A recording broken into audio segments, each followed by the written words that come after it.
Welcome back मेरे दोस्तों, आपका स्वागत है, अभिनंदन है मेरे YouTube class Ravi biology classes गया। वेलकम अगेन बच्चों, मैं आप लोग के लिए फिर से दोबारा जेनेटिक्स के पोर्शन को आगे बढ़ाने आया हूँ। पिछले क्लास में मैंने ज़्यादा नहीं 2-3 बातें बताया था और सबसे इम्पोर्टेंट बात बताया था कि हेरिडिटी क्या है, वेरिएशन और जेनेटिक्स। क्लियर बच्चों? आज मैं आपको जेनेटिक्स सिखाने से पहले मैं ये बातें क्लियर कर देना चाहता हूँ कि जेनेटिक्स तभी आप सीख पाइएगा जब जेनेटिक्स के टर्म को आप सीख जाइएगा। जिस तरीके से एक छोटा बच्चा इंग्लिश सीखने के लिए इंग्लिश के मीनिंग को याद करता है, उसके वोकेबुलरी को याद करता है, शब्द के भंडार को याद कर लेता है, हिंदी के शब्द भंडार को याद कर लेता है हिंदी सीखने के लिए। Just imagine. उसी तरह से मेरे दोस्तों, अगर आप जेनेटिक्स सीखना चाहते हैं, जेनेटिक्स की दुनिया में महारत हासिल करना चाहते हैं, या फिर जेनेटिक्स को एकदम इजी बनाना चाहते हैं दोस्तों, तो आपके सामने आपके चहेते हाजिर हैं जेनेटिक टर्मिनोलॉजी लेकर के। जेनेटिक्स के टर्म का स्टडी हम लोग करने जा रहे हैं। तो जेनेटिक्स के टर्म के स्टडी को हम क्या कहेंगे बच्चों? Genetic terminology. बहुत अच्छा, बहुत ही इजी है और आसान है, सिर्फ समझने की बातें हैं। अगर आप समझ लेते हैं ना तो कोई भी प्रॉब्लम नहीं है। तो सबसे पहले मैं टर्म यूज कर रहा हूं gene. This is very unique, very important. अगर मैं कहूं कि जीन क्या है तो जीन को लोग क्या कहते हैं? Unit of character. यानी कि कोई भी गुण, कोई भी लक्षण का इकाई अगर कोई है, यूनिट अगर कोई है, तो कोई और नहीं बल्कि जीन है। तो जीन को आप क्या कह सकते हैं? यूनिट ऑफ कैरेक्टर, यानी कि लक्षण का इकाई। अब ये सब लक्षण का इकाई क्या मतलब समझ में नहीं आ रहा? सिंपल है, बहुत आसान है। जैसे आपका कोई एक स्पेशल कैरेक्टर है, जैसे नाक का डिजाइन, बाल का स्टाइल, चेहरे का स्माइल, आंखों का डिजाइनिंग, फिंगर का डिजाइनिंग, आपका हाइट, आपके फेस का बनावट, ये सब कहीं न कहीं एक प्रकार का कैरेक्टर है, ये कहीं न कहीं एक प्रकार का गुण है। और इस गुण का यूनिट, इकाई कोई है तो जीन है। तो जीन को आप यूनिट ऑफ कैरेक्टर कह सकते हैं, या फिर unit of inheritance. Unit of inheritance. अब सर यहाँ पे आपने एक नया शब्द बताया है, यूनिट ऑफ इनहेरिटेंस कह सकते हैं। मतलब कि ये इनहेरिटेंस में हेल्प कर रहा है। जो आपकी गुण है, जो आपके लक्षण है, जो आपके कैरेक्टर्स हैं, वो इनहेरिटेंस तो ही हो रहा है। ये बाल का स्टाइल, चेहरे का बनावट, फेशियल एक्सप्रेशन, ये जो चीजें हैं प्यारे बच्चों, ये हाइट, ये स्किन का कलर, ये सब कुछ जो है वो क्या हो रहा है? इनहेरिटेंस हो रहा है। दादा से पापा में आया, पापा से हम में आया, हमसे हमारे बच्चों में जाएगा। ये इनहेरिटेंस हो रहा है मेरे दोस्तों। दूसरी बात, इनहेरिटेंस हो रहा है मतलब कि जीन कहीं न कहीं होगा सर। बिल्कुल सही, कहीं न कहीं होगा। तो जीन जो है वो डीएनए पे पाया जाता है। अगर कह दूं कि जीन कहां पाया जाता है तो डीएनए पे पाया जाता है। और ये जीन जो है वो क्या है? तो यूनिट ऑफ कैरेक्टर है, लक्षण का इकाई। दूसरा मेरे बच्चों, वो क्या है? ट्रेट। ट्रेट का भी हिंदी में कहा जाए तो लक्षण होगा, गुण होगा। लेकिन ट्रेट वैसा गुण है जो जनरेशन टू जनरेशन जाता तो है, लेकिन जिसे हम आसानी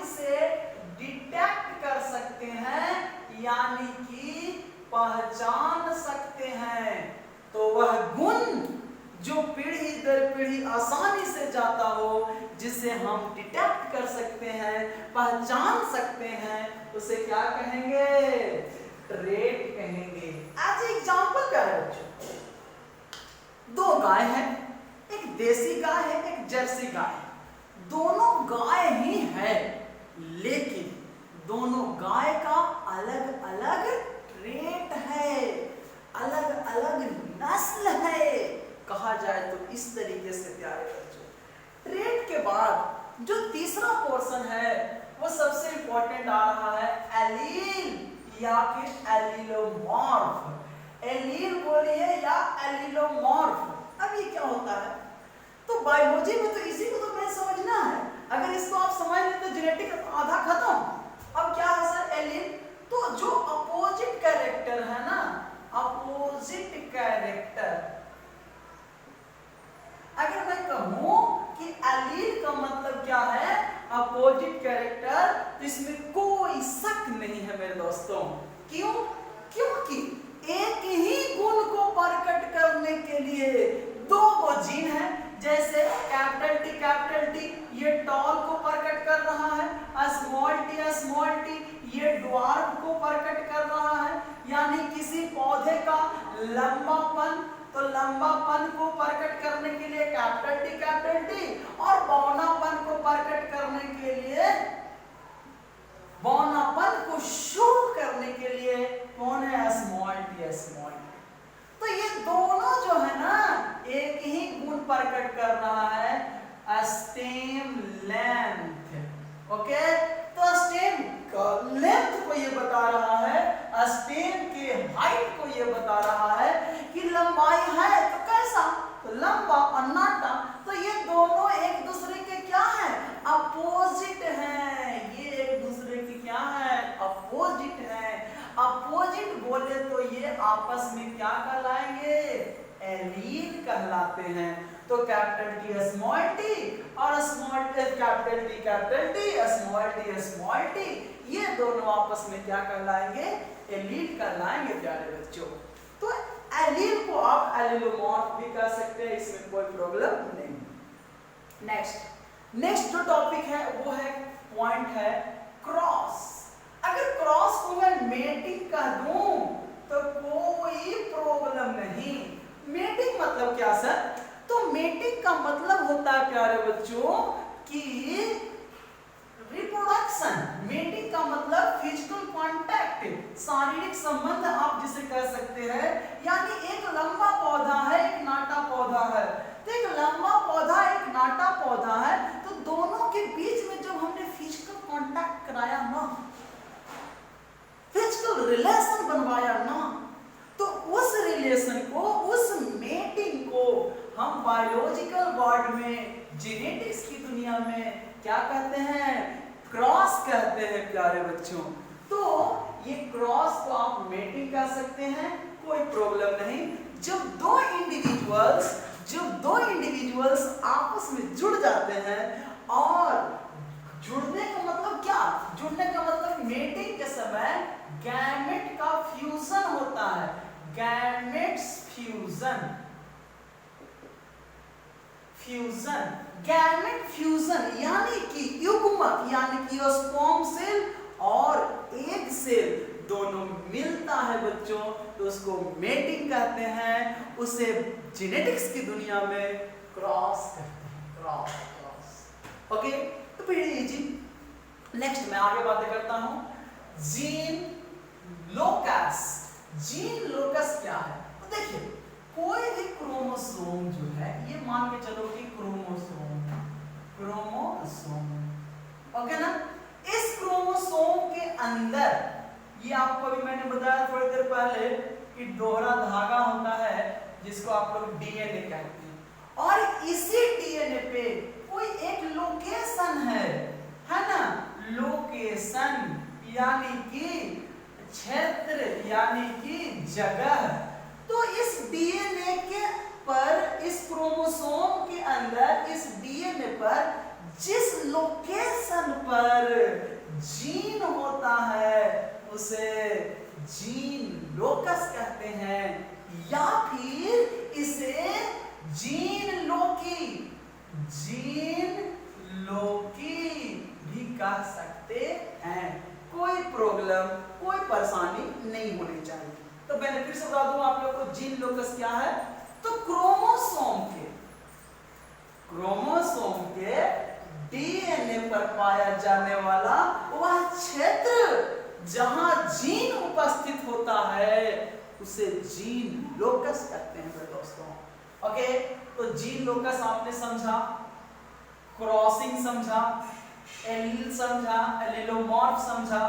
अब मैं आगे बातें बताने जा रहा हूं होमोलोगस और होमोजाइगस और हेटेरोजाइगस।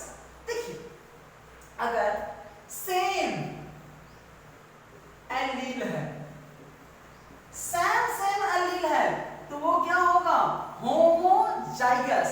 और डिफरेंट एलील है तो वो क्या होगा? Heterozygous. As example, capital T, small t, capital R, capital T, capital R, small are.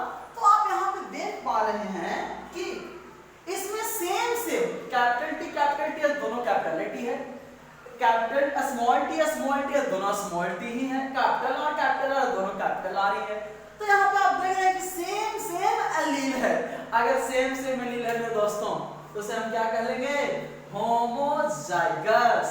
और अगर डिफरेंट है, एक छोटका एक बड़का आ गया, एक रेड वाला एक रिंकल वाला, ये राउंड वाला एक रिंकल वाला, एक टॉल का एक ड्वार्फ का, मतलब कि एक लंबा का एक बौला का, एक गोल का एक झुर्रीदार का गुण है। दो तरह का गुण है मेरे प्यारे बच्चों। तो हम उसे क्या कह सकते हैं? दो तरह का है तो हेटेरोजाइगस, और सेम है, एक ही जैसा है, तो उसे हम क्या कह लेंगे? होमोजाइगस। कोई दिक्कत नहीं, कोई परेशानी नहीं। अब दूसरी इंपॉर्टेंट बात आती है फेनोटिपिक एंड जेनोटिपिक। बहुत अच्छा एग्जांपल मैं देने जा रहा हूं। फेनोटिपिक बोले तो क्या? जो एक्सटर्नल फीचर को, एक्सटर्नल फीचर जो बाहरी गुणों को आपको बताता हो, जो बाहरी कैरेक्टर को शो कर रहा हो, उसे हम क्या कहेंगे? एक्सटर्नल फीचर यानी कि फेनोटाइप। और वो फीचर किसके कारण है? यानी कि जीन के कारण है, तो उसे कहेंगे हम जेनोटाइप। अगर मैं एक एग्जांपल दूं तो एकदम आसान है, आपके सामने पेश है। अगर आप हमें देख पा रहे होंगे तो कोई भी बता देगा कि सर पढ़ा रहे हैं, लड़का है, बॉयज है, मेल है ना, पुरुष है। तो ये बाहर से ना आप देख के बता दिए। लेकिन मेरे दोस्तों, क्यों हम पुरुष हैं?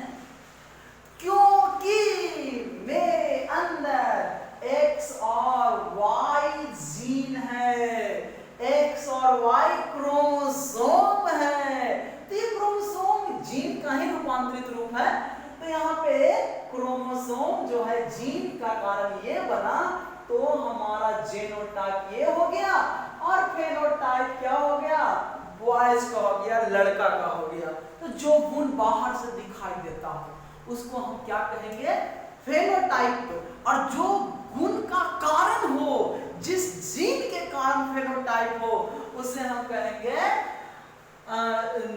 जिस गुण के कारण जेनोटाइप हो उसको हम जीन कहते हैं। और जो बाहर से दिखाई दे रहा हो उसे हम क्या कहेंगे? फेनोटाइप कहेंगे। एज एग्जांपल मैं आपको दे सकता हूं, जैसे टॉल। तो ये टॉल तो बाहर से दिखाई दे दिया लंबा, ये ड्वार्फ बौना, ये ड्वार्फ बौना, तो ये बाहर से दिखाई दे रहा है, लेकिन ये लंबा क्यों है?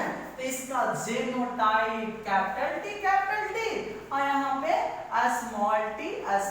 तो ये इसका जेनोटाइप हो गया और ऊपर वाला ये हो गया फेनोटाइप।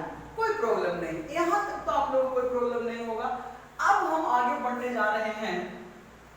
तो आगे बढ़ने से पहले मैं आप लोगों को बता दूं कि इतनी सारी बातें मैंने बताया, और जो भी बातें मैं बता रहा हूँ ना प्यारे बच्चों, उसको अच्छा से कॉपी में नोट्स करना है, तभी आपको मजा है। ओके ना? और मेरे इस वीडियो को आप लाइक कर दें, अच्छी बातें हैं।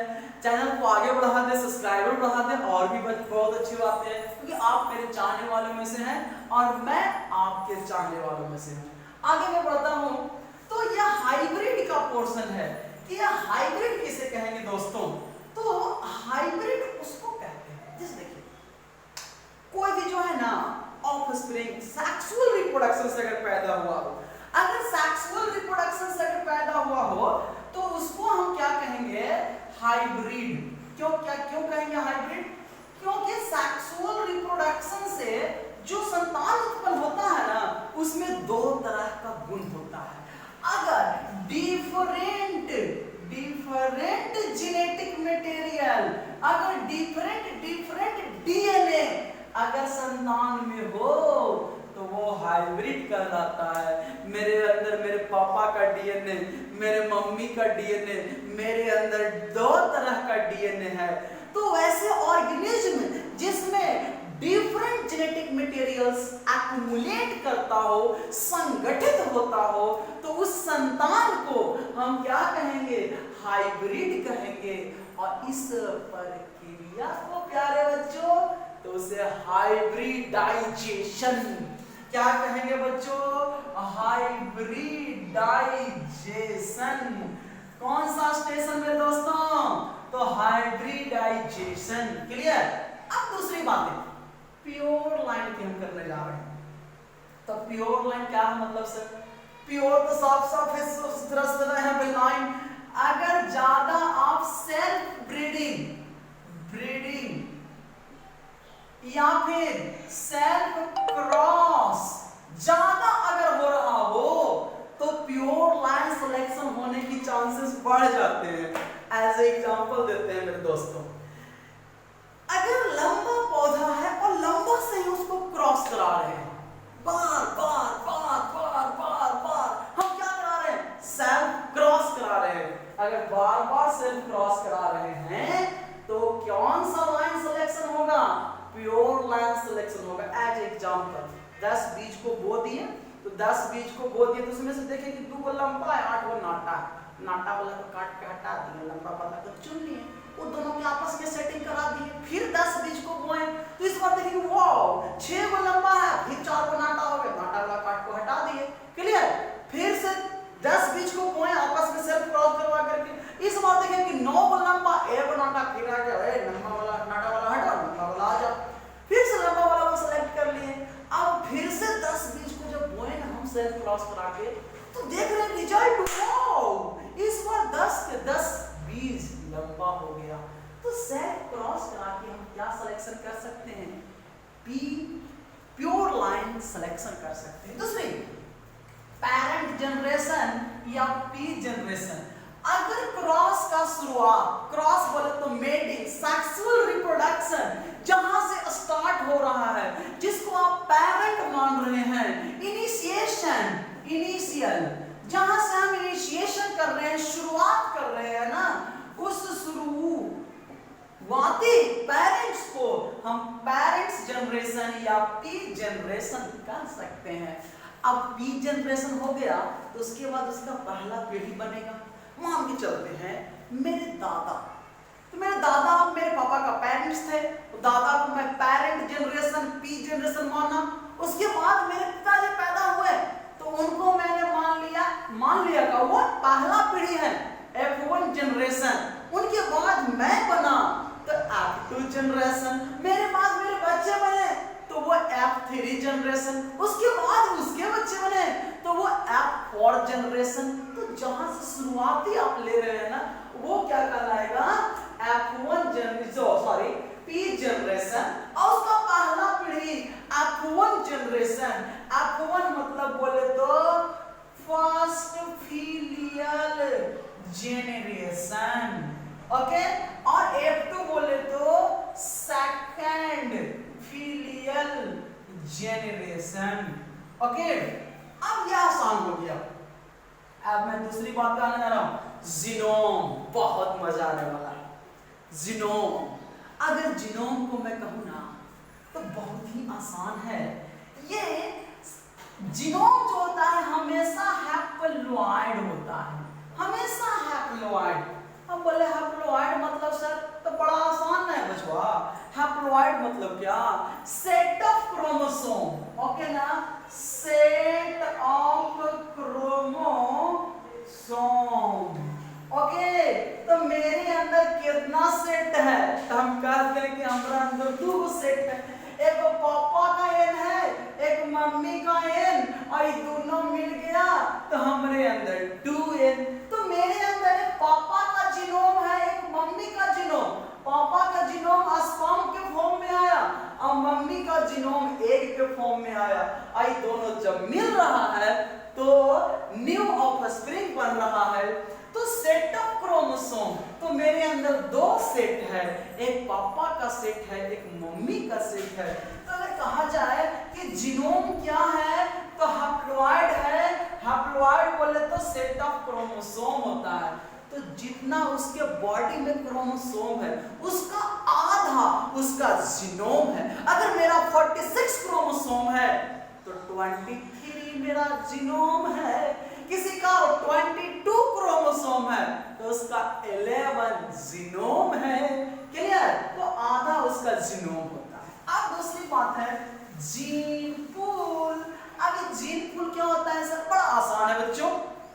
मान के चलिए ना, मैं हूं और मेरा 3 दोस्त है। मेरे पास 10 रुपया, एओ के पास है 8 रुपया, एओ के पास है 12 रुपया। तो 8, 10, 12, अगर तीनों को मैं कैलकुलेट किया तो कितना रुपया हो गया? 30 रुपया। तो अगर मैं कहूं तो तीनों का टोटल पैसा कितना होता है? तो तीनों का टोटल पैसा जो है वो है 30 रुपीज। जस्ट इमेजिन, यही पे आपको सोचना होगा प्यारे बच्चों। क्या? तो ये बताना चाहिए कि एक पॉपुलेशन में, किसी भी पॉपुलेशन की बात कर लो, एक पॉपुलेशन में जितना जीन है उस सब जीन को जोड़ दो ना तो क्या कहलाएगा? जीन पूल कहलाएगा। बहुत आसान। मान के चलो एक गांव में 1 लाख आदमी है। बोले वाह, सबका जीन को कैलकुलेट किए तो अगर सबका जीन को कैलकुलेट किए तो हमको 50 करोड़ जीन प्राप्त हुआ। तो वो 50 करोड़ जीन क्या है? जीन पूल है मेरे दोस्तों।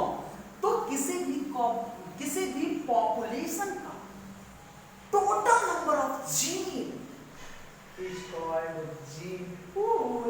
हम ऐसे कह सकते हैं the total number of gene of the one population is called gene pool. Okay, चलो जीन पूल हम लोग समझ गए। अब दूसरी है टेस्ट क्रॉस, और टेस्ट क्रॉस को बड़े अच्छा समझेंगे हम लोग। आप लोग जानते हैं मेरे दोस्तों कि टेस्ट क्रॉस का मतलब मीटिंग है और टेस्ट का मतलब पता लगाना।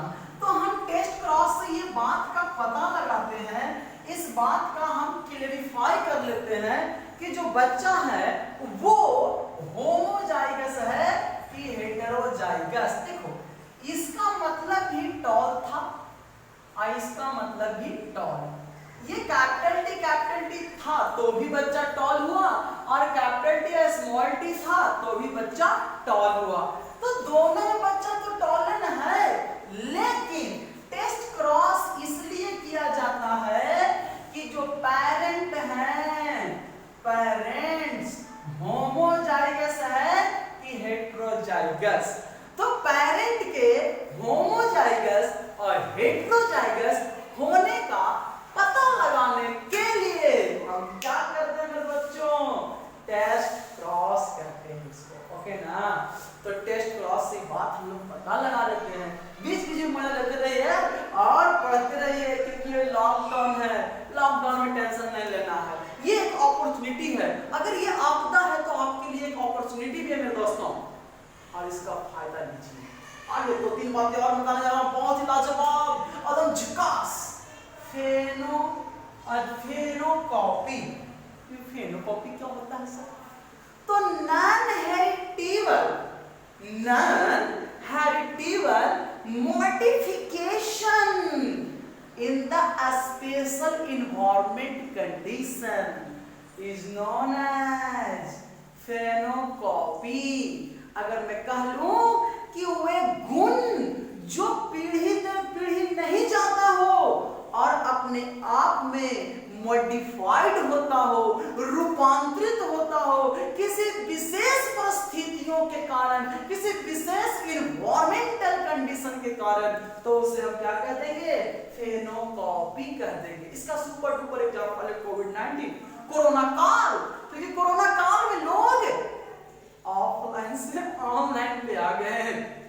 कोरोना काल में लोग ये सीख गए कि क्या होता है पैंडेमिक, क्या होता है जिंदगी को बचाना, और अपने आप में मॉडिफिकेशन ला रहे हैं। तो ये मॉडिफिकेशन हेरिडिटेबल है, मतलब कि हम सीख गए तो हमारा बच्चा भी सीख जाएगा? ना ना ना ना ना, ये इस इन्वायरमेंट ने हमें सिखाया।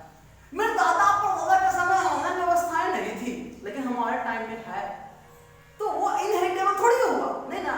तो non inheritable modification in a special environment condition is known as phenocopy, and this is a very important for NEET. Okay? अब दो टर्म और बचे हुए हैं, अब बहुत ही आसान, डोमिनेंट और रिसेसिव। अगर मैं डोमिनेंट को कह दूं वाइल्ड, और रिसेसिव को कह दूं म्यूटेंट, तो कोई फर्क नहीं पड़ता है। अब समझ लो मेरी बातों को। वाइल्ड बोले तो जंगली बोले तो ताकतवर। एक जंगली सांड या एक जंगली भैंसा को एक पालतू भैंसे से टकरा दिया जाए, दोनों में कौन जीतेगा? जंगली जानवर जीत जाता है। हमारी गाय एक नाला नहीं फांद सकती है, एक नाला नहीं तड़प सकती है, लेकिन नील गाय जो है बड़े बड़े नालों को यूं ही जंप मार देती है, तो वो ताकतवर है। तो डोमिनेंट बोले तो ताकतवर यानी वाइल्ड, यानी कि रिसेसिव बोले तो म्यूटेंट, यानी कि उसको रूपांतरित किया गया है। तो वो एलील, वो गुण जो अपने सामने किसी को दबा देता, तो जिसको दबा दिया वो रिसेसिव, और दबाने वाला क्या कहलाएगा? डोमिनेंट कहलाएगा मेरे प्यारे बच्चों। तो यहाँ पे अगर मैं क्रॉस करा दूं कैपिटल टी टॉल को स्मॉल टी ड्वार्फ से, तो यहाँ पे डोमिनेंट कौन है? कैपिटल टी डोमिनेंट है मेरे दोस्तों, और स्मॉल टी क्या है? रिसेसिव है। क्लियर? अब मैं यहाँ पे आपको एक बात बताना चाहूंगा कि आपने मेरा लेक्चर को बड़ा ध्यान से सुना है, इसके लिए मैं आभार हूँ, बहुत थैंकफुल हूँ। मैं आपको बस इतना ही कहूंगा, मेरे इस वीडियो को लाइक कर दे, और जो आपको अच्छा लगे या बुरा लगे कमेंट में जरूर बताएं, बाकी आपके ऊपर डिपेंड करता है। Thank you. जय हिंद, जय भारत।